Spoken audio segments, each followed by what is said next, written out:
주님이 여러분을 사랑하신다는 사실이 믿어지십니까? 이게 사랑한다는 게 뭘까? 성경에 보면 이렇게 되어 있습니다. 주님이 우리를 기억하신다고 성경은 말해요.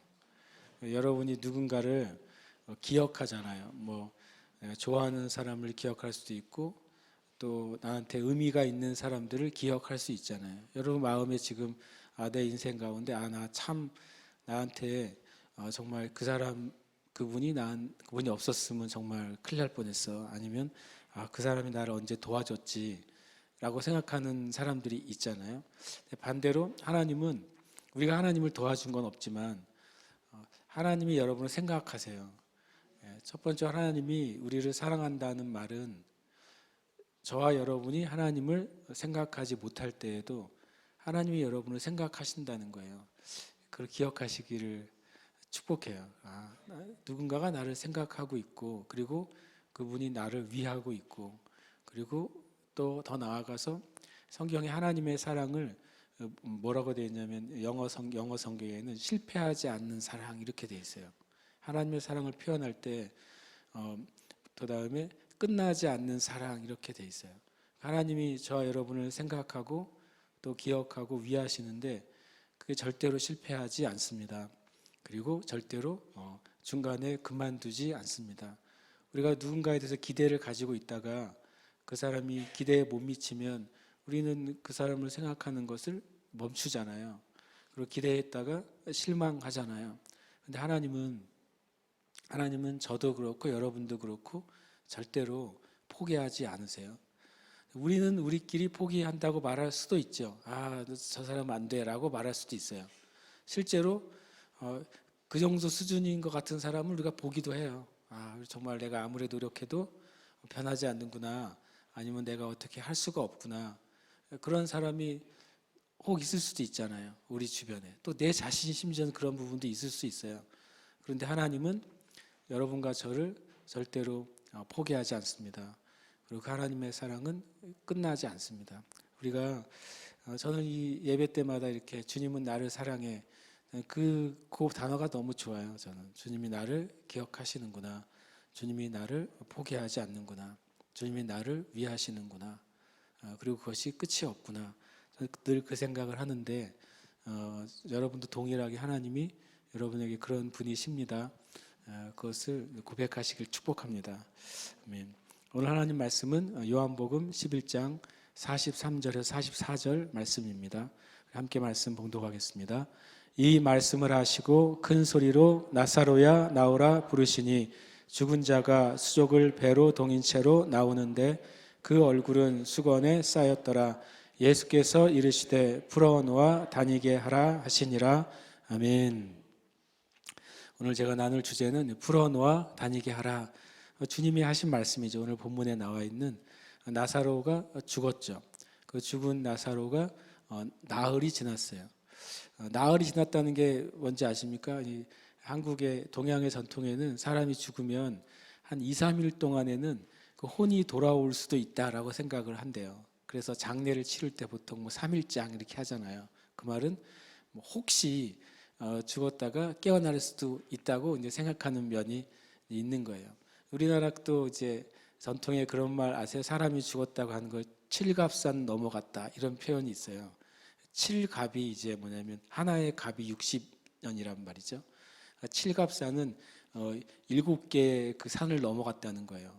아주 우스갯소리라면 칠갑이니까 420년 거리만큼 넘어갔으니까 그 사람 칠갑산 넘어갔어. 그러면은 더 이상 돌아오지 못한 길을 갔다고 한국의 사람들이 얘기를 하는 거죠.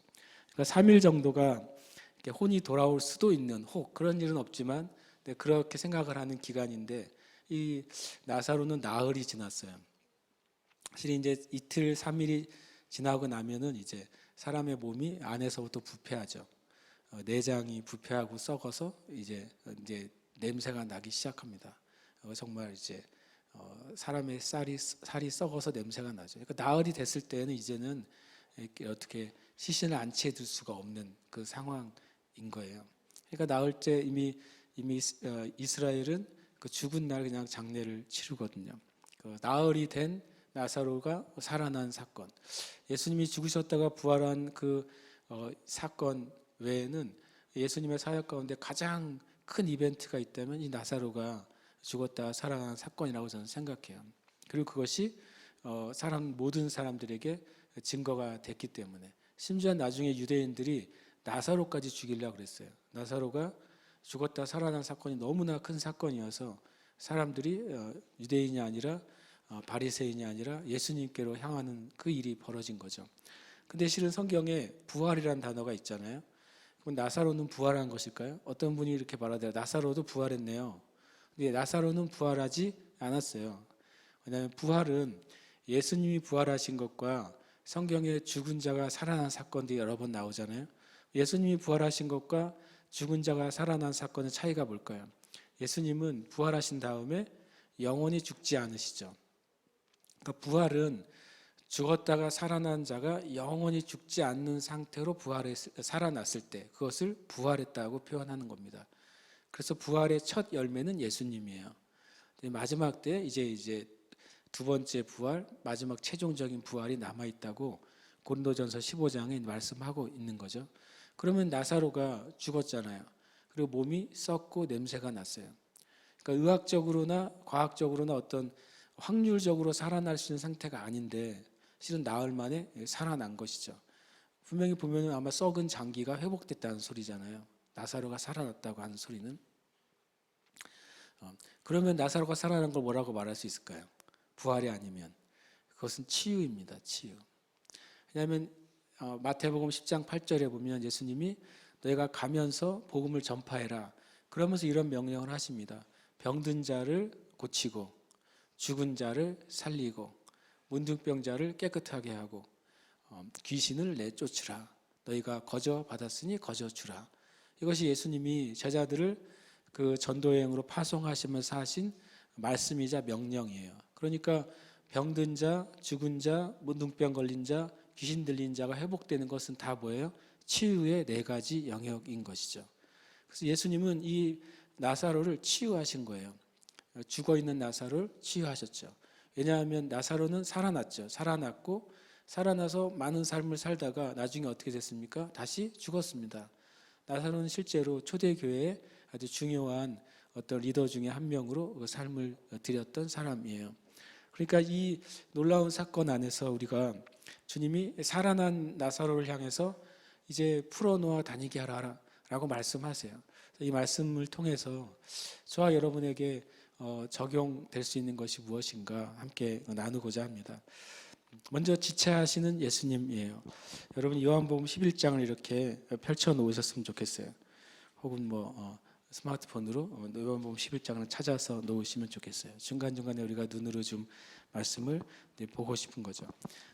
요한복음 11장 2절 3절에 이런 표현이 있습니다. 3절을 보시면 이에 그 누이들이 예수께 사람을 보내어 이르되 주여 보시옵소서 사랑하시는 자가 병들었나이다. 실은 성경에 예수님이 사랑하시는 자라고 하는 표현은 요한복음에 사도 요한을 가리킬 때 그의 사랑하시는 제자라고 할 때 이 표현을 씁니다. 근데 그 외에는 직접적으로 자타가 공인하는 예수님이 이 사람 사랑하시는 자야 라고 말하는 사람이 놀랍게도 나사로예요. 그러니까 나사로의 그 남매들이 마리아, 마르다, 나사로가 있잖아요. 그 세 남매는 주님과 엄청 친밀한 관계 가운데 있었던 가족이었던 거죠. 그리고 그들이 성경의 상황을 볼 때 꽤나 부유한 사람들이어서 예수님과 예수님의 무리들을 아주 접대하는 것을 즐겁게 행했던 사람이 바로 이 나사로 가족이죠. 형제잖아요. 그러니까 아예 그냥 당신이 사랑하시는 나사로라고 말한 거죠.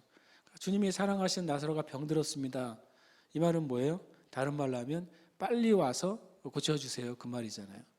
119를 부르듯이 이제 소식을 전해온 거예요. 그러니까 예수님이 사랑하시는 나사로가 많잖아요. 맞으니까 어떻게 하는 게 정상이에요? 주님이 내 사랑하는 나사로가 아프다고? 그러고서 그냥 하던 일도 어떻게 해야 돼요? 하던 일도 놓고 뛰어가야 되는 거죠. 그게 어떻게 보면 사랑하는 자에 대한 우리의 일반적인 반응이잖아요. 근데 놀랍게도 예수님이 지체하시는 거예요.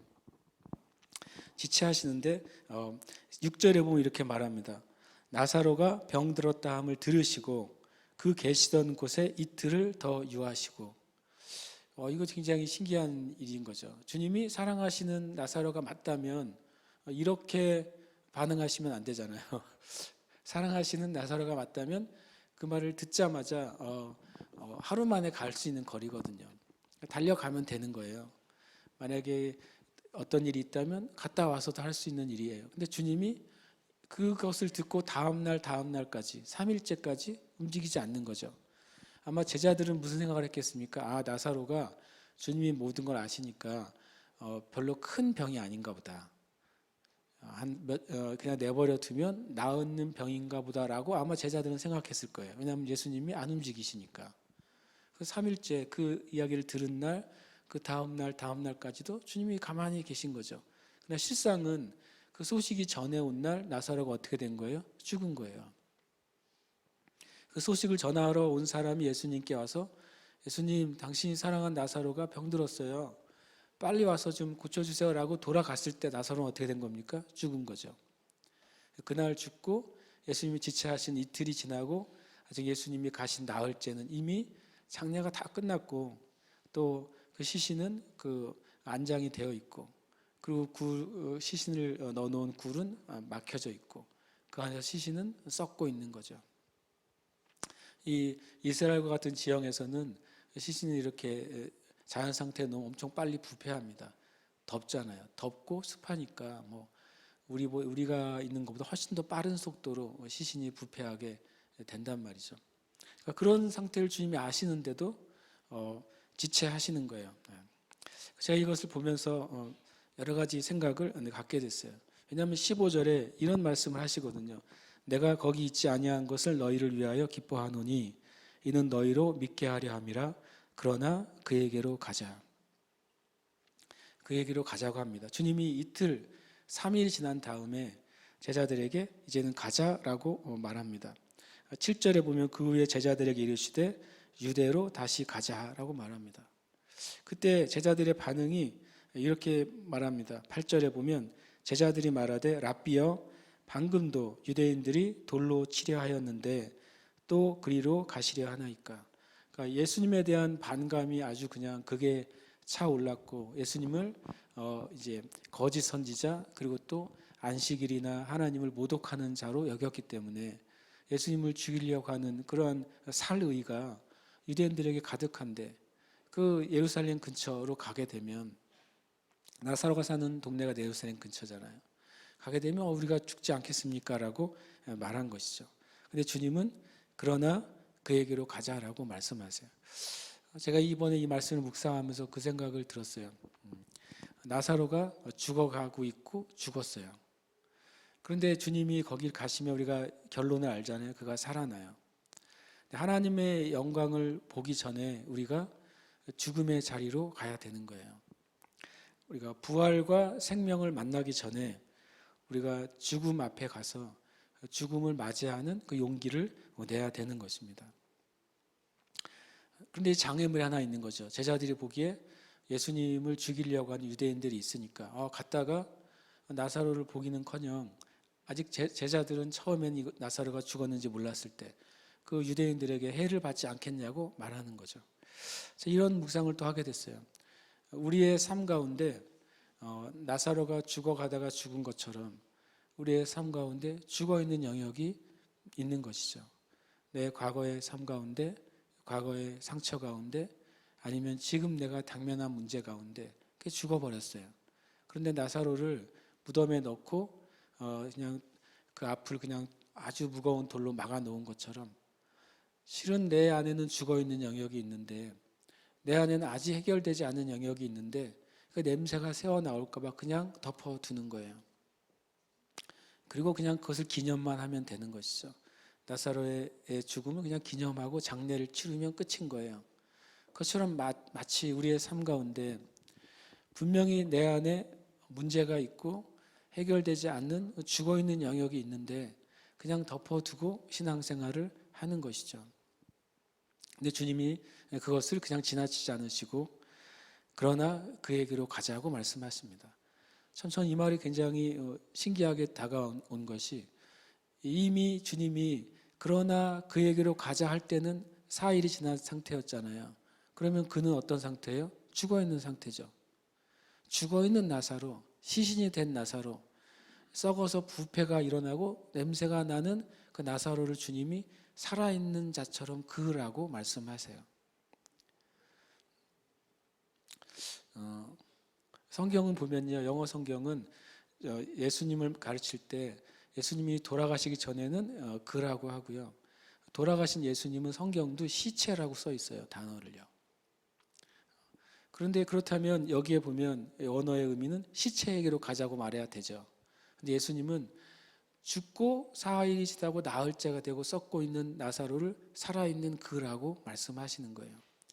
하나님은 구약에서 자신을 소개하실 때 나는 아브라함의 하나님, 이삭의 하나님, 야곱의 하나님이다 이렇게 소개하세요. 아브라함, 야곱, 이삭이 같은 시대에 살지 않았잖아요. 다 순서를 따라 죽었잖아요. 그런데 하나님은 죽은 자의 하나님이 아니요 살아있는 자의 하나님이라고 말씀하죠. 하나님 앞에 모두 다 살아있는 존재예요. 그 영혼이 살아있는 존재입니다. 주님도 육신적으로 죽고 썩어서 냄새나고 부패해 있는 나사로를 그라고 표현하세요. 우리의 삶 가운데 나는 포기된 일들이 있을지 몰라요. 난 이제 이거 포기했어. 이걸 포기하고 이제 막 주님 뜻대로 앞으로 살아야지. 내가 과거에 내 삶 가운데 상처와 아픔과 고통이 있지만 그건 해결할 수 없는 일이니까 그냥 두고 덮어두고 이제 앞으로 잘 살아야지. 우리에겐 그것은 죽은 것이죠. 그러나 주님은 그것을 그라고 표현하시는 거예요. 주님은 그것을 살리고 싶은 거예요. 저와 여러분의 삶에 생명을 주신 예수님이 우리의 어떤 부분은 죽은 상태로 우리와 함께 거하시고 싶지 않으십니다. 주님은 우리에게 생명을 주실 때 우리의 전 존재가 예수님의 생명으로 충만하기를 원하십니다. 그것이 주님이세요. 천국에 갔을 때 우리의 생각과 마음과 삶 가운데 죽어있는 영역이 있는 상태로 천국에 가겠습니까? 절대로 그렇지 않습니다. 주님은 이제 우리에게 말씀하시는 거예요. 그 죽은 그에게로 가자라고 말하고 있는 것이죠. 근데 그때 성경에 보시면 제자들은 유대인들이 죽이려고 합니다라고 말했는데 그때 도마가 멋있는 말을 합니다. 16절을 한번 보십시오. 요한복음 11장 16절에 이 도마가 멋있는 말을 해요. 디두모라고도 하는 도마가 다른 제자들에게 말하되 뭐라고요? 우리도 주와 함께 죽으러 가자. 굉장히 멋있는 말이잖아요. 주와 함께 죽으러 가자. 그리고 비장하게 말을 하죠. 저는 많은 사역자들이 이런 식으로 주님과 동행하려고 하는 것을 보게 돼요. 선교사들이 나는 그 땅에 죽으러 갑니다. 목회자들이 내가 죽을 각오로 목회를 합니다. 이렇게 말하죠. 근데 이 말이 되게 비장한 말인데 진리가 아니에요. 왜냐하면 주님과 함께 가는 그 길이 죽으러 가는 길이었습니까? 아니죠. 살리러 가는 길이었어요. 주님과 함께 가는 길이 생명의 길이었지 죽고 빼앗기고 그리고 희생하고 사라지는 길이 아니었어요. 때때로 우리가 믿음이 좋은 그리스도인들이 그런 식으로 표현해요. 나는 주님을 위해 죽고 희생하고 사라지고 없어지고 주님을 위해 우리가 희생하거나 포기할 수 있는 부분들이 있죠. 그러나 궁극적으로 내가 주님을 따라가는 길은 죽으러 가는 길이 아니에요. 어떤 길이에요? 살리러 가는 길이고 사는 길이에요. 심지어 우리가 우리의 삶을 다 내어놓더라도 그것은 생명의 길이지 무엇인가 잃어버리고 빼앗기고 손해보는 길이 아닙니다.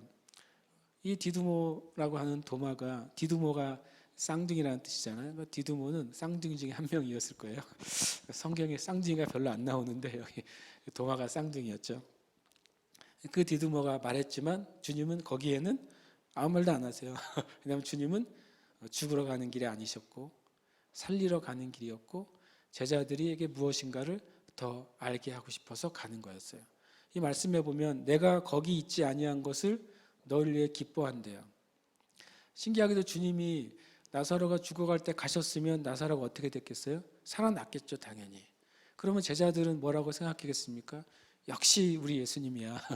야, 죽어가는 나사로도 살리시고, 역시 모든 병은 예수님이 다 치유하시지.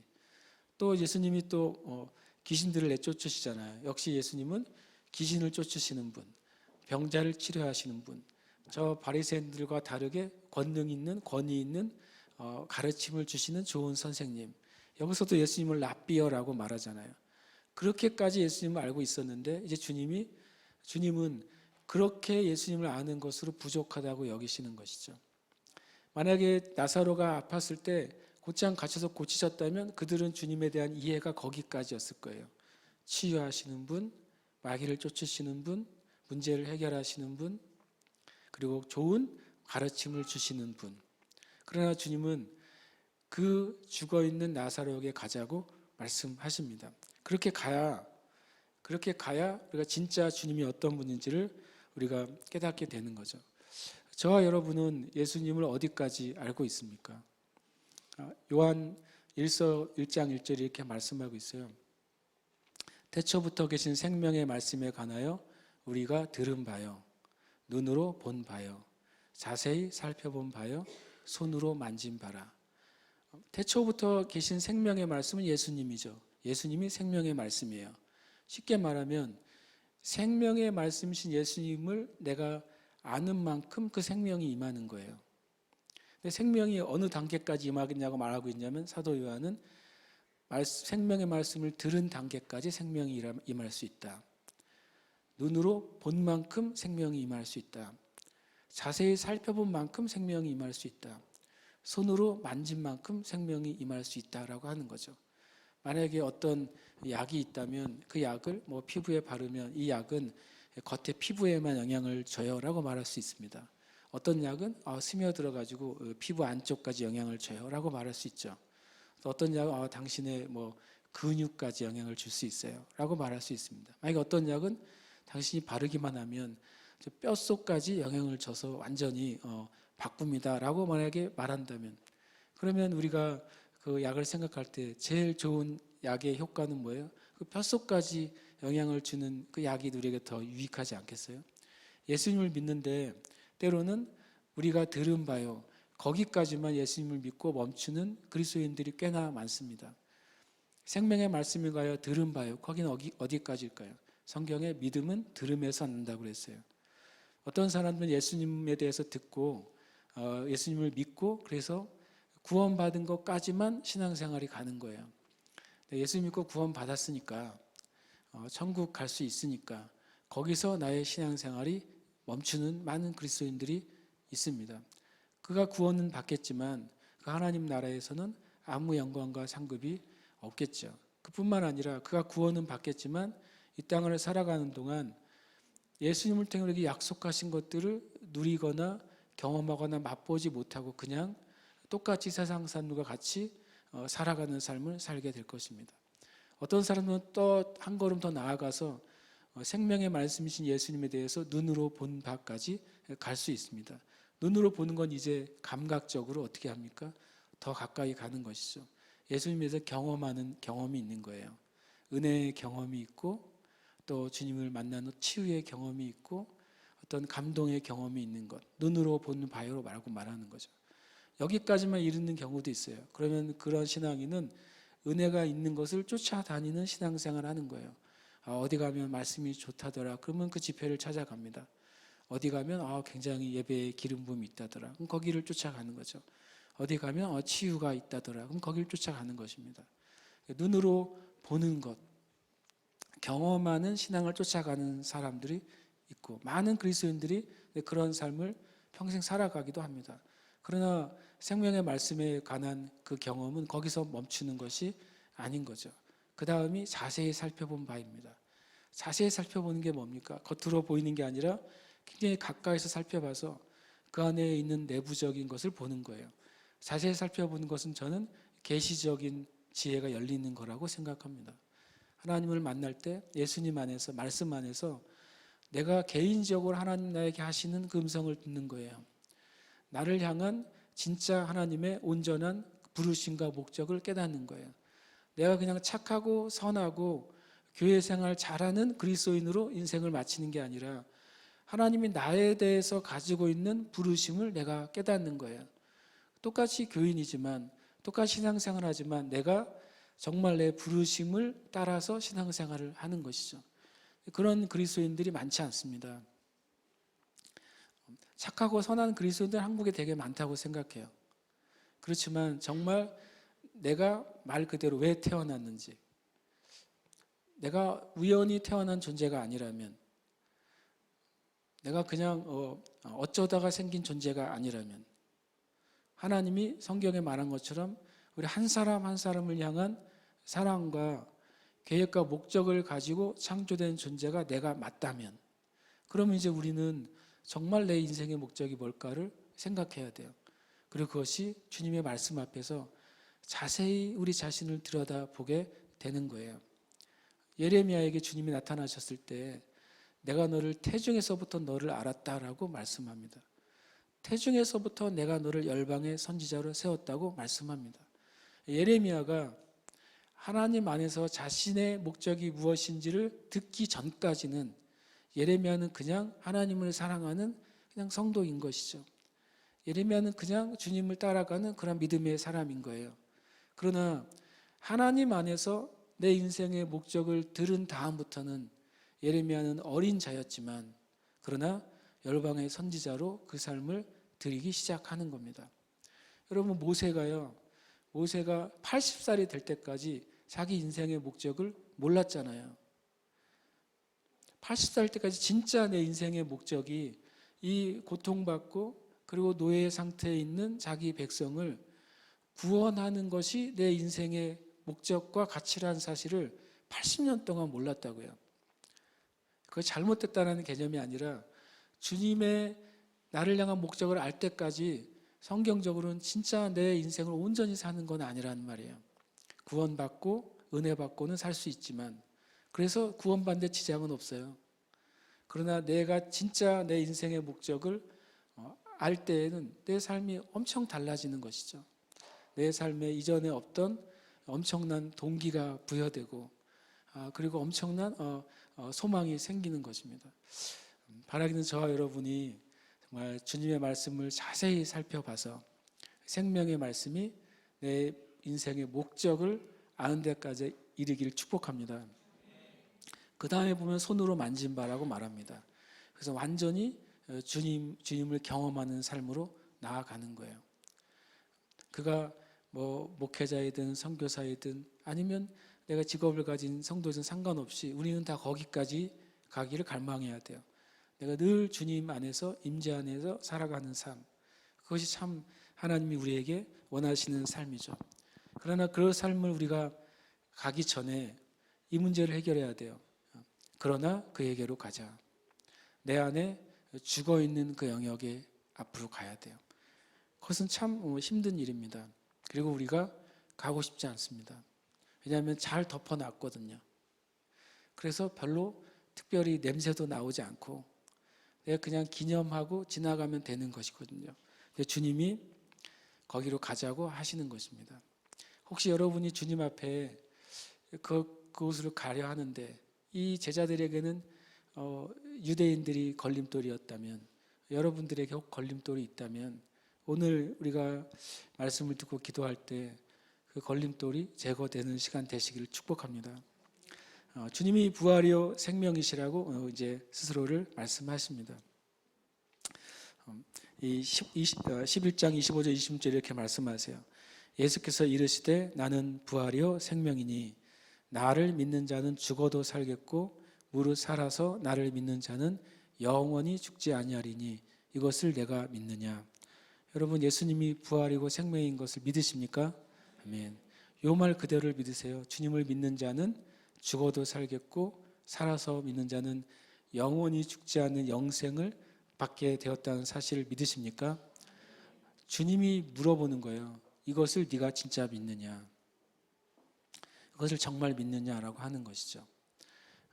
모든 사람들이 실은 마음 깊은 곳에 죽음에 대한 문제를 가지고 살아가는 거죠. 인생이요. 죽는 것이 두려운 것입니다. 죽는 것이 기쁘고 환영되는 사람은 없을 거예요. 예수님을 믿는 사람이라 할지라도 죽는 것 자체가 기쁘고 환영하는 사람이 누가 있겠어요. 다만 예수님 믿는 사람은 육신의 죽음이 우리의 존재의 끝이 아니라는 사실을 분명히 아는 거죠. 다시 말하면 육신의 죽음이 저와 여러분의 존재가 끝나는 게 아니에요. 만약에 육신으로 죽을 때 내 존재가 끝난다면, 마치 TV 전원을 딱 끄면 TV가 딱 꺼지고 끝이잖아요. 그것처럼 내가 죽을 때 나의 존재가 어디론가 싹 사라져버리는 끝이라면 저는 여러분에게 예수님 믿고 살라는 말을 안 하겠어요. 내 죽을 때 존재가 끝나는데 굳이 예수님을 왜 믿으세요? 굳이 진리 안에 살자고 그렇게 말할 필요가 뭐가 있으세요? 좀 심하게 하면 굳이 선하고 착하게 살아야 될 이유가 뭐가 있어요? 내가 인생을 마칠 때 내 존재가 끝난다면 스위치 끄듯이. 그런 놀랍게도 저와 여러분의 양심이 예수를 믿기 전에도 아는 거예요. 인간의 존재가 죽는다고 끝나는 게 아니네 라고 하는 사실을 알아요. 놀랍게도 하나님을 믿지 않는 수많은 역사와 모든 문화에 있는 사람들도 죽은 사람을 기념해요. 왜요? 사람이 죽은 다음에 그 존재가 끝이 아니라는 사실을요, 우리의 영혼이 아는 거예요. 그렇다면 예수님이 부활이고 생명이라는 사실을 아는 것과 모르는 것의 차이는 크죠. 왜냐하면 인간의 존재가 육신이 죽을 때 끝나는 게 아니라면 그 뒤에가 어떤 상태인지에 대한 확신이 안 생겨요. 그냥 떠도는 것인가? 그냥 돌고 도는 것인가? 근데 성경은 예수님이 우리에게 부활이고 생명이어서 육신의 죽은 뒤에 다시 온전한 존재로 다시 살아날 것을 말씀하신다는 거예요. 그것이 우리의 믿음입니다. 우리가 또 알고 있는 것이죠. 우리는 이 말씀에 대답을 해야 돼요. 이것을 네가 믿느냐? 예수님이 부활이고 생명인 것을 믿느냐? 주님이 또 이렇게 말씀하세요. 예수 그리스도는 어제나 오늘이나 영원토록 동일하시니라. 저는 이 말씀이 너무 좋아요. 그래서 수요 영광 예배 할 때마다 처음 시작을 항상 이 말씀으로 시작하잖아요. 예수 그리스도는 과거에 살았다가 그냥 십자가에서 죽고 많은 사람들에게 좋은 교훈을 나눠준 어떤 인류의 한 성자 중에 한 명이 아니세요. 예수님이 이 땅에 사람의 몸을 입고 마리아의 육신을 통해 태어나기 전에도 존재하셨고, 그분은 구약에도 존재하셨고, 그리고 지금도 살아계시고 영원하신 분이에요. 예수님이 생명이라는 사실을 우리가 정말로 믿는다면, 그러면 그분을 우리가 지금도 고백하고 그분의 생명을 우리 가운데 얻을 수 있는 것이죠. 아멘이십니까? 아멘. 제가 지난주에 좀 무리하는 일들이 되게 많이 있었어요. 계속해서 이제 무리한 일이 많았고, 그리고 또 피로가 많이 쌓였고, 그래서 어제는 이제 어제 이제 아침부터 이제 몸살의 기운이 저한테 엄청나게 많이 흘러 들어왔어요. 막 그거 있잖아요. 몸살이 나면 이제 움직일 때마다 뼈가 아프잖아요. 어깨도 아프고 팔목도 아프고 손목도 아프고 무릎도 아프고 이렇게 앉아 있어도 아프고 걸어도 아프고 어저께 그 상태로, 그러니까 금요 영광의 밤 기도회 하고 한 2시간 반 정도 잔 것 같아요. 그리고 새벽 예배하고 그때부터 제가 교회에 계속 있었거든요. 그러니까 이제 시간이 갈수록 막 열은 올라가고 머리는 아프고 가래는 끓고 막 그런 상태로 어저께 하루가 지났어요. 근데 또 어저께 또 웬 일이 이렇게 많은지 계속. 그래서 이제 밤에 저녁에 이제 갔죠. 이제 가서 이제 저녁을 먹고 이제 일찍 누웠어요. 어저께는요. 누워서 한 3시쯤 눈이 떠지더라고요. 3시쯤 눈이 떠졌는데 여전히 머리는 지끈지끈하고 몸은 열이 나고 가래는 끓고, 그리고 목소리는 안 나오고 그런 상태가 이제 새벽 3시까지 계속 이어지는 거예요. 그래서 제가 이제 일어나가지고 이렇게 이도로 이렇게 계속 가도록 내버려 두면 안 되겠다. 그래서 이제 정신을 차리고 앉아서 시편 91편을 펼쳤어요. 저는 이제 아플 때 시편 91편을 펼칩니다. 여러분도 펼치시길 바래요. 거기 이렇게 말씀하고 있어요. 지존자의 은밀한 곳에 거주하며 전능자의 그늘 아래에 사는 자여, 나는 여호와를 향하여 말하기를 그는 나의 피난처요 나의 요새요 나의 의지하는 하나님이라 라고 네가 말했기 때문에. 이 표현이 재밌는데요. 여호와는 나의 피난처, 나의 요새, 나의 의지하는 하나님입니다 라고 네가 말했기 때문에 네가 낮에 있는 재앙과 전염병과 그런 화살로부터 네가 보호를 받을 것이다. 네가 가는 길에 천사를 보내셔서 네가 땅에 부딪히지 않게 너를 보호하실 것이다. 네가 나를 사랑함으로 내가 너를 건지고 고칠 것이다. 이게 시편 91편 말씀이거든요. 그걸 이제 펼쳤어요. 펼치고서 이제 그 1절부터 제가 이제 읽으면서 기도를 하기 시작했어요. 주님, 나는 여호와 하나님이 나의 피난처입니다. 하나님이 나의 요새입니다. 나는 하나님을 나의 하나님이라고 고백합니다. 그래서 저는 전염병으로부터 또는 재앙으로부터 고통으로부터 저는 보호를 받습니다. 라고 이제 이 말씀을 가지고 말씀에다가 제 이름을 넣어서 계속 시편 91편 가지고 묵상하면서 기도하기 시작했어요. 14절에 가면 이렇게 말합니다. 그가 나를 사랑한즉 내가 그를 건지리라. 그가 내 이름을 안즉 내가 그를 높이리라. 그래서 제가 주님께 주님, 나는 주님을 사랑합니다. 주님이 저를 이 제 몸의 상태로부터 건지실 겁니다. 내가 주님을 사랑했기 때문에 주님 저를 아무 문제 없이 주일날 설교하게 하실 것입니다. 라고 이제 기도를 하기 시작했습니다. 그래서 제가 언제 다시 잠이 들었냐면 4시 반에 다시 잤어요. 그러니까 1시간 반 정도 말씀을 보면서 기도를 한 거죠. 그리고 아침에 일어났을 때 참 감사하게도 멀쩡하잖아요. 목이 좀 컬컬한 소리가 나는 거 외에는 실은 저한테 어저께까지 있었던 증상은 완전히 없어졌어요. 제가 나누고 싶은 건 뭐냐면 우리가 예수님을 믿는데 주님이 부활이고 생명이라는 사실을 믿죠. 믿습니다. 근데 그분이 부활이시고 생명인 주님, 우리를 구원하시고 우리의 육신의 질병을 위해 채찍을 맞으시고 몸이 찢김을 당하시고 모든 물과 피를 쏟으신 그 주님이 과거의 주님이 아니라는 거예요. 옛날에 있었던 일에 대해서 내가 그냥 믿습니다. 그래서 내가 그냥 구원이란 티켓을 하나 받는 수준의 주님이 아니라는 거예요. 그분은 지금도 생명이시고 지금도 부활이시고 지금도 치유이신 거예요. 그럼 내가 그분을 지금 고백해야죠. 지금 그분을 의지해야 되고 지금 그분을 의지해서 내가 말하고 행하고 주님 앞에 서 있어야 되는 거예요. 왜냐하면 그분은 어제나 오늘이나 영원토록 동일하시거든요. 저는 이 말씀이 저에게 계속 도전이 됩니다. 네가 그것을 믿느냐? 성경에 나와 있는 약속들에 대해서 네가 믿느냐? 성경에서 말하고 있는 하나님의 역사에 대해서 네가 믿느냐? 믿는다면 우리는 우리의 삶 가운데 그것이 일어날 것을 기대할 수 있지 않겠습니까? 지난주에 우리가 복음치유학교 하고 그리고 또 24시간 예배하면서 또 아픈 분들 위해 제가 기도했었어요. 그때 주님께 주님 치유의 그 증거와 소식을 듣게 해주세요라고 기도했어요. 이번 주에 이제 소식을 하나 들었는데 어떤 분이 이제 화상을 입어가지고 막 진물이 많이 흐르는 상태로 영상으로 우리 24시간 예배를 함께 하셨대요. 그리고 치유에 대해서 같이 기도하셨대요. 근데 그 진물이 흐르는 사진을 실은 사모님에게 보내왔더라고요. 정말 손인가요? 빨갛게 되고 진물이 막 흘러나오고 있는 사진이 있고 그 다음에는 진물이 마른 사진이 있었어요.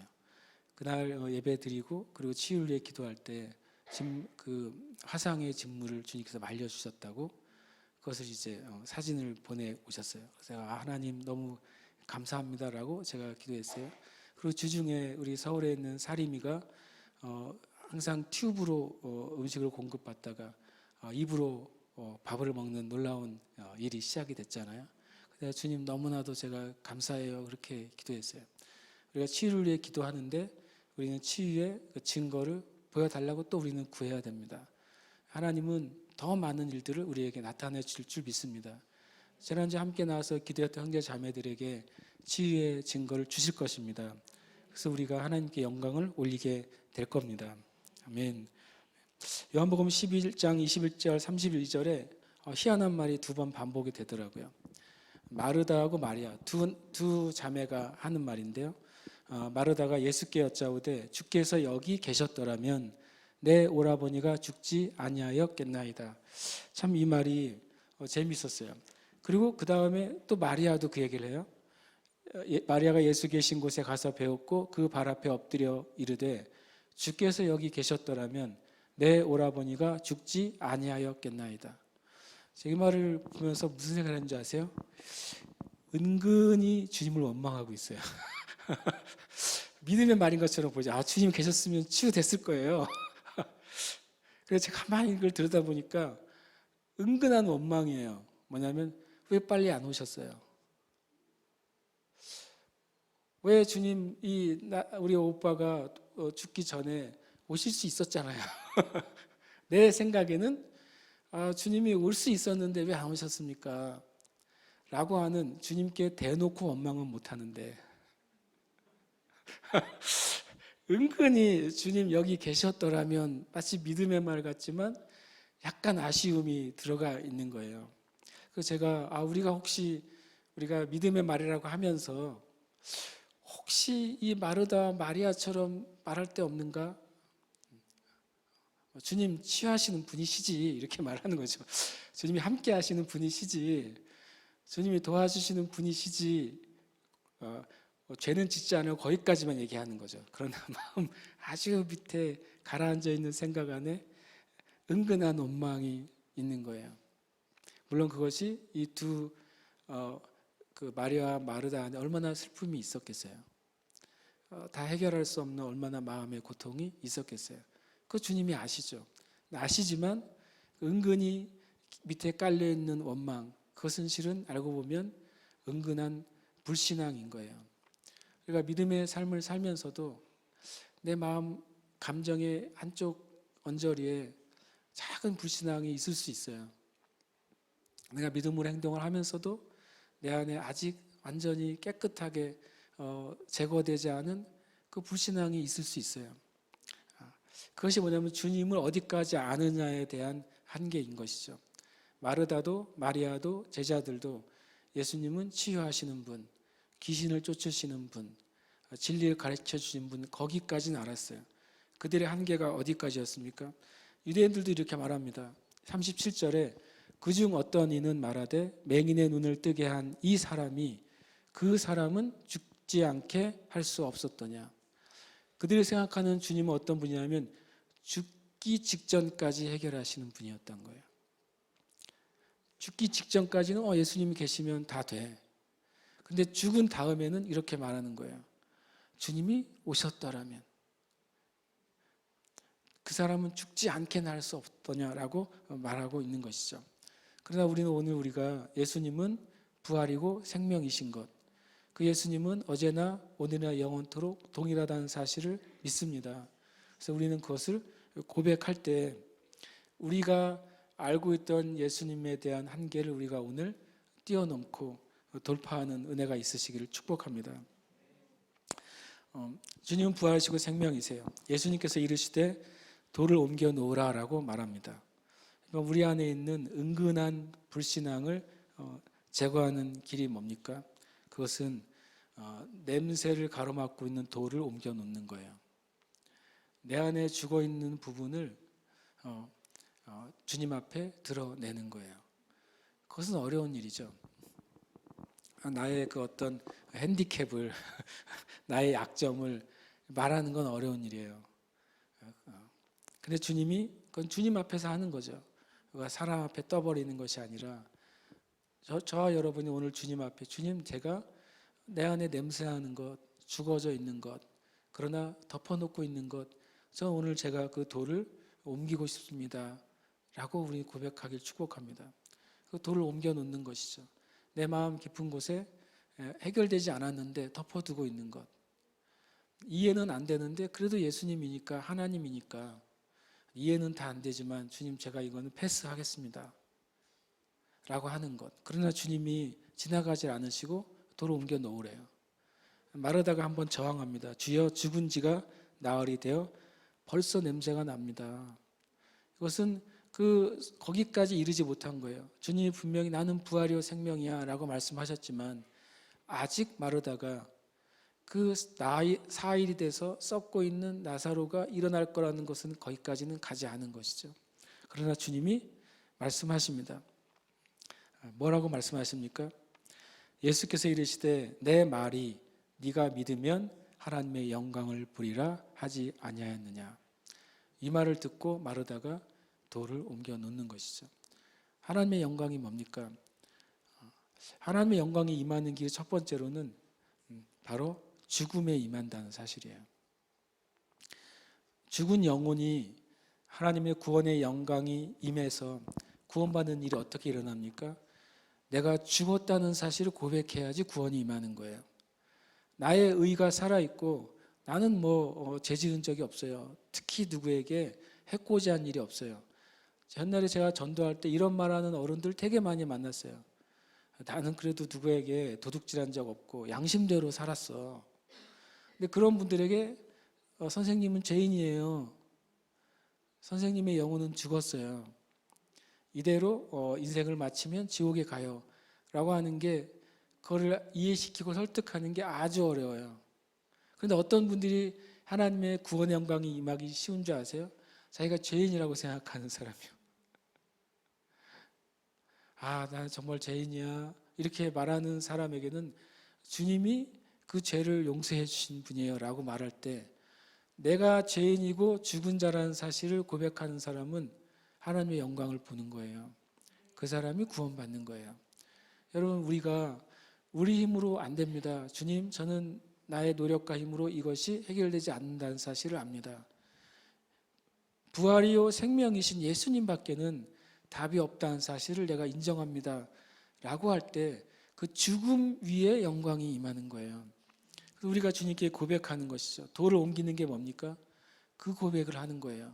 주님, 이 문제에 있어서 저는 닫아놨지만 그러나 주님께 이 죽어 있는 문제를 주님께 제가 고백해요. 지금 주님께 제가 보여드립니다. 왜냐하면 주님 밖에는 여기에 생명을 주고 그것을 회복할 분이 없다는 사실을 제가 믿기 때문입니다. 그렇게 기도할 때 우리가 돌을 옮기는 겁니다. 돌을 옮길 때 주님의 영광을 보게 되는 것이죠. 그리고 영광은 오직 예수님을 통해서만 우리에게 옵니다. 그것이 영혼의 구원을 위한 영광이든 육신의 치유를 위한 영광이든 내 삶의 오래된 상처와 고통에 대한 치유의 영광이든 그것은 오직 예수 그리스도를 통해서 오는 거예요. 고린도후서 4장 6절에 어두운 데에 빛이 빛이라 말씀하셨던 그 하나님께서 예수 그리스도의 얼굴에 있는 하나님의 영광을 아는 빛을 우리의 마음에 비추셨느니라. 하나님의 모든 구원과 치유와 회복의 영광은 예수님을 통해서 오는 것입니다. 그래서 우리가 예수님에 대한 고백을 해야 되는 것이죠. 주님, 하나님의 구원이 예수님을 통해 나에게 오는 것을 내가 믿습니다. 주님, 하나님의 치유가 내가 예수님의 이름을 고백할 때 나에게 오는 것을 믿습니다. 하나님의 회복이 예수님의 이름을 통해 나에게 오는 것을 믿습니다. 그렇게 고백할 때 하나님의 영광이 임하는 것입니다. 그 다음에 실제로 그것이 어떻게 올까요? 그것은 선포를 통해서 옵니다. 이 보면은 주님이 눈을 들어 우러러 보시고 이르시되 아버지여 내 말을 들으시는 것을 감사합니다라고 주님이 기도하세요. 주님이 그 무덤 앞에서 돌을 옮겨 놓으라고 하셨어요. 그 냄새가 이제 슬슬 흘러나오겠죠. 죽음의 냄새가 흘러나오는 거예요. 그 무덤 안에 죽음의 냄새가 가득한 무덤에서 돌물을 올려놨으니까 이제 죽음의 향기가 그 무덤 밖으로 나오고 있는 거죠. 죽어 있어요. 썩고 있어요. 근데 주님 저 나사로를 살려 주시옵소서라고 기도한 게 아니라 아버지여 내 말을 들으신 것을 감사합니다라고 기도하셨다는 거예요. 예수님이 마가복음에서 말씀하시잖아요. 너희의 말하고 기도하는 것이 응답된 것을 믿으라. 의심하지 말라. 그러면 그대로 될 것이라고 말씀하시잖아요. 예수님이 가르치신 대로 행하신 거예요. 나사로는 여전히 죽어 있는데 주님은 하나님이 기도를 들으셨다고 고백하는 것이죠. 그러고 나서 주님이 선포하세요. 이 말씀을 하시고 큰 소리로 나사로야 나오라 라고 부르십니다. 하나님의 영광은 죽음에 위에 임하는 거예요. 하나님의 영광은 예수 그리스도를 통해서 임하는 거예요. 하나님의 영광은 그 예수 그리스도께서 하실 일을 믿고 믿음으로 고백하고 선포함으로 나에게 임하는 것입니다. 나사로야 나오라라고 말할 때 놀라운 일이 벌어지죠. 썩어가고 있는 육신을 가지고 있는 나사로가 회복이 된 것입니다. 그리고 그가 걸어서 나오죠. 여전히 얼굴은 그 여물한 수건에 쌓여 있고 몸도 여물한 옷을 입고 있지만 영어의 성경은 그레이브 클로스라고 되어 있어요. 그러니까 무덤의 옷을 입고 있는 것이죠. 죽음의 옷을 입고 있는 거예요. 무덤의 옷, 죽음의 옷을 입고서 그대로 걸어 나왔습니다. 이것이 영광이 임하는 길이에요.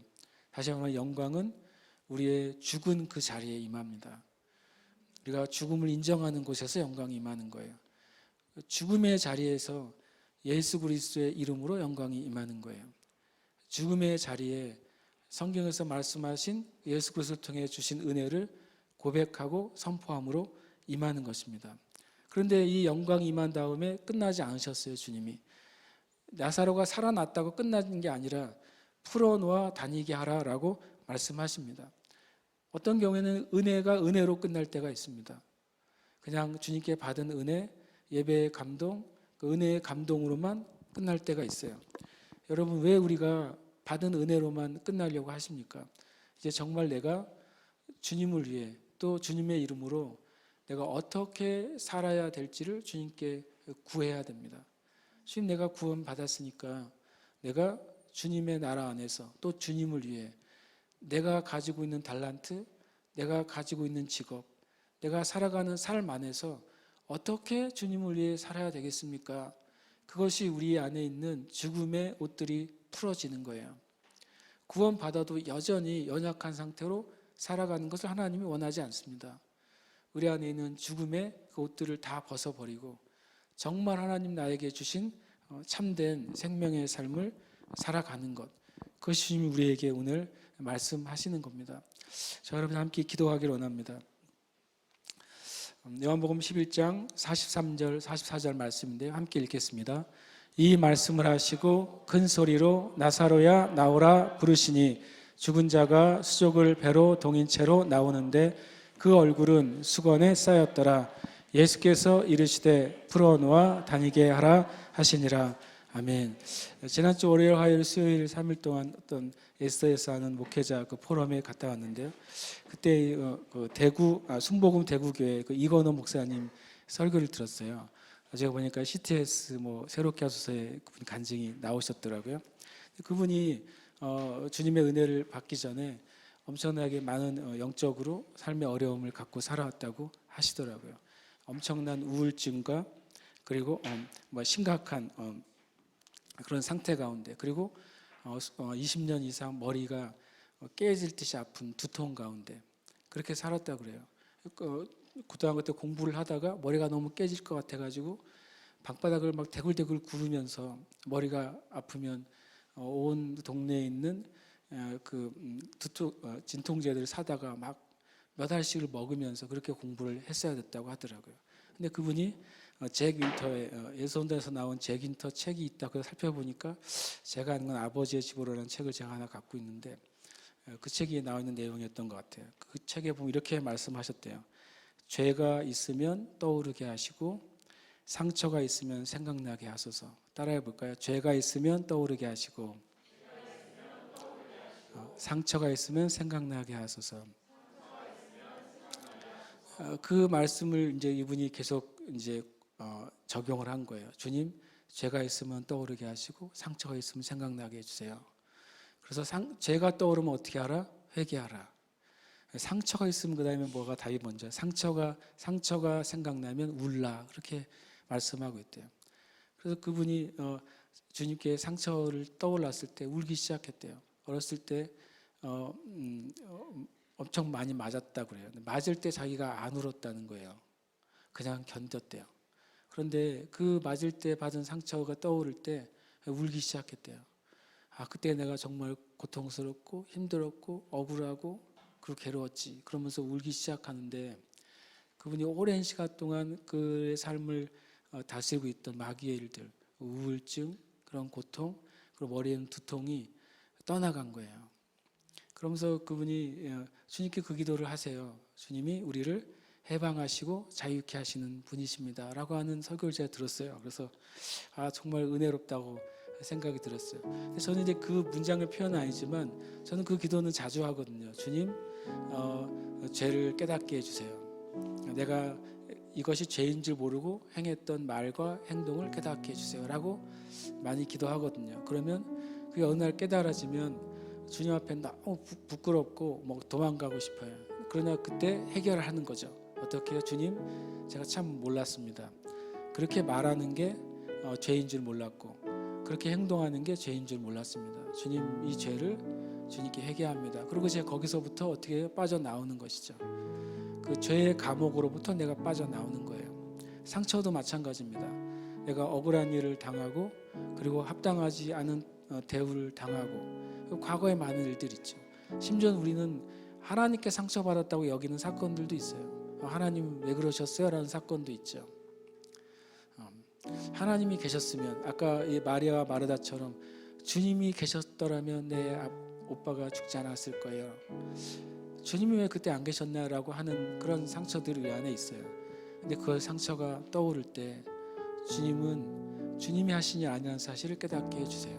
그리고 내 영혼이 주님 안에서 울 때 주님 우리를 치유하시고 회복하시는 거죠. 주님이 나사로를 그냥 육신만 살리신 게 아니라 그를 풀어놓아 다니게 했고 나사로가 다시 완전히 회복되도록 하신 것입니다.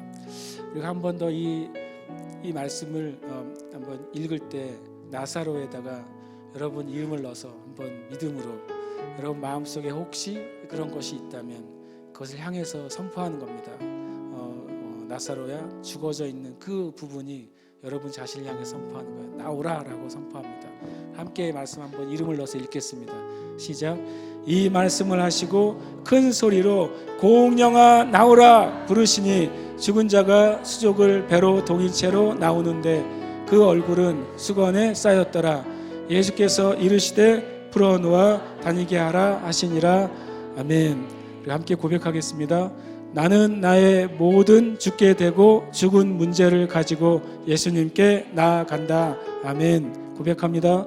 나는 예수님이 나의 모든 문제에 대한 해답이며 생명인 것을 믿는다. 아멘. 고백합니다. 나는 예수님을 믿음으로 하나님의 영광을 보며 자유하게 된다. 아멘. 잘 하시죠. 이제 이름을 넣어서 고백하고 우리 찬양하십시다. 여러분 마음 가운데 주님이 과거의 상처나 죄로부터 여러분을 깨끗게 하셨다면 찬양하는 기도를 계속 하십시오. 주님, 저를 회복하신 주님을 찬양합니다. 저를 상처로부터 회복하시고 자유케 하신 주님을 찬양합니다. 그렇게 찬양의 기도를 계속 하십시오. 그러나 또 이 시간 우리가 기도하고 찬양할 때 여러분 안에 죄를 떠오르게 하시고 상처를 생각나게 하신다면 회개하시고 주님 안에서 우세요. 그리고 완전히 회복됨과 치유를 경험하는 시간이 되시길 축복합니다. 이렇게 이름을 넣어서 함께 우리가 기도하고 이름 넣어서 읽고 함께 기도하겠습니다. 시작. 고운영은 고운영의 모든 죽게 되고 죽은 문제를 가지고 예수님께 나아간다. 고운영은 예수님이 고운영의 모든 문제에 대한 해답이며 생명인 것을 믿는다. 고운영은 예수님을 믿음으로 하나님의 영광을 보며 자유하게 된다. 아멘. 아멘. 할렐루야. 아멘. 주님 찬양합니다. 전능하신 나의 주 하나님을 능치 못하실 일 전혀 없네. 우리의 모든 간구도 우리의 모든 생각도 우리의 모든 꿈과 모든 소망도 신실하신 나의 주 하나님은 우리의 모든 괴로움 바꿀 수 있네. 불가능한 일 행하시고 죽은 자를 일으키시니 그를 이길 자 아무도 없네. 주여 주의 말씀 의지하여 깊은 곳에 금을 던져 오늘 그가 놀라운 일을 이루시는 것 보라. 주의 말씀 의지하여 기쁨으로 금을 던져 믿는 자에게 능치 못한 주의 말씀 의지하여 주의 말씀 의지하여 깊은 곳에 금을 던져 오늘 그가 놀라운 일을 이루시는 것 보라. 주의 말씀 의지하여 믿음으로 금을 던져 믿는 자에게 능치 못한 함께 이 시간 기도하십시다. 주님은 살아계신 주님이십니다. 주님은 부활이시고 생명이십니다. 주님 이 시간 주 앞에 나아갑니다. 여러분 찬양하시며 또 함께 기도하십시다. 할렐루야. 주님 감사합니다. 지금 나의 모든 죽게 되고 죽은 것들에 대해서 주님께 해결함을 받습니다. 주님은 나에게 생명이십니다. 주님은 나에게 부활이십니다. 주님은 나에게 지금도 살아계십니다. 예수님은 어제나 오늘이나 영원토록 동일하십니다. 예수님의 구원은 어제나 오늘이나 영원토록 동일하십니다. 예수님의 치유하시는 능력은 어제나 오늘이나 영원토록 동일하십니다. 예수님은 지금 나와 함께 하십니다. 예수님은 지금 나에게 임하시고 역사하십니다. 예수님은 지금 나의 죽은 것 가운데 생명을 주십니다. 지금 예수님은 나에게 복이 된 것 가운데 생명을 주십니다. 예수님은 나의 힘, 예수님은 나의 구원자, 예수님은 나의 소망, 예수님은 나의 피난처, 예수님은 나의 승리, 예수님은 나의 구원이시고 소망이십니다. 하나님 아버지 이 시간 우리를 죄를 돌아게 하시고 상처를 깨닫게 하소서. 그래서 주님 앞에 나아가며 주 앞에서 울며 복되게 하시고 주 앞에서 고백하고 선포함으로 복되게 하시고 주 앞에서 치유됨으로 온전하게 주님을 따라 사는 삶 살아가게 하여 주시옵소서. 지금 이 시간 구하는 것 가운데 은혜를 내려 주시옵소서. 지금 이 시간 고백하는 것 가운데 생명을 부어 주시옵소서. 지금 이 시간 주 앞에 나가는 문제 가운데 주님의 해결과 치유를 허락하여 주시옵소서. 주님의 능력이시오니 주님의 권능이시오니 우리를 새롭게 하시고 은혜 내려 주옵소서. 아멘. 주님 감사합니다. 일 가운데 가시 역사하시니 주님께 감사드립니다. 우리 가운데 가신 주님을 찬양합니다. 우리의 기대 응답하신 주님을 찬양합니다. 영광 되신 주님의 이름을 찬양합니다. 예수 그리스도의 얼굴 가운데 하나님의 영광의 빛을 인하여 감사합니다. 할렐루야. 주님 감사합니다. 할렐루야. 주님 감사합니다. 주님의 주님을 찬양합니다. 할렐루야. 믿음으로 금을 던져 믿는 자에게 능치 못함 없네.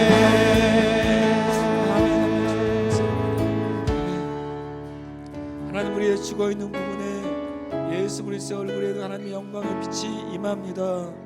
우리가 포기한 그 영역 가운데 하나님의 빛이 임합니다. 우리가 우리 안에 있는 그 돌을 옮겨 놓음으로써 주님께 우리의 그 어두운 것을 고백함으로써 죽은 것을 주님께 맡겨드림으로써 주님이 부활이시고 생명이십니다 라고 고백할 때 그 어두운 곳에 죽음의 곳에 빛이 비치고 영광이 임합니다. 주님 감사합니다. 주님은 살아계십니다. 주님은 지금 우리와 함께 하십니다. 우리는 주님과 함께 죽는 것이 아니라 주님과 함께 살며 살 것입니다. 주님 우리에게 우리가 주님을 위해서 어떤 희생을 드릴지라도 그것이 사는 길이며 영광의 길입니다. 주님 우리에게 뺏어 가시는 분이 아니라 주님이 오신 것은 생명을 얻게 하고 더 풍성히 얻게 하려고 오셨습니다. 그 은혜를 인하여 감사합니다. 살아계신 예수님의 이름으로 기도합니다. 아멘.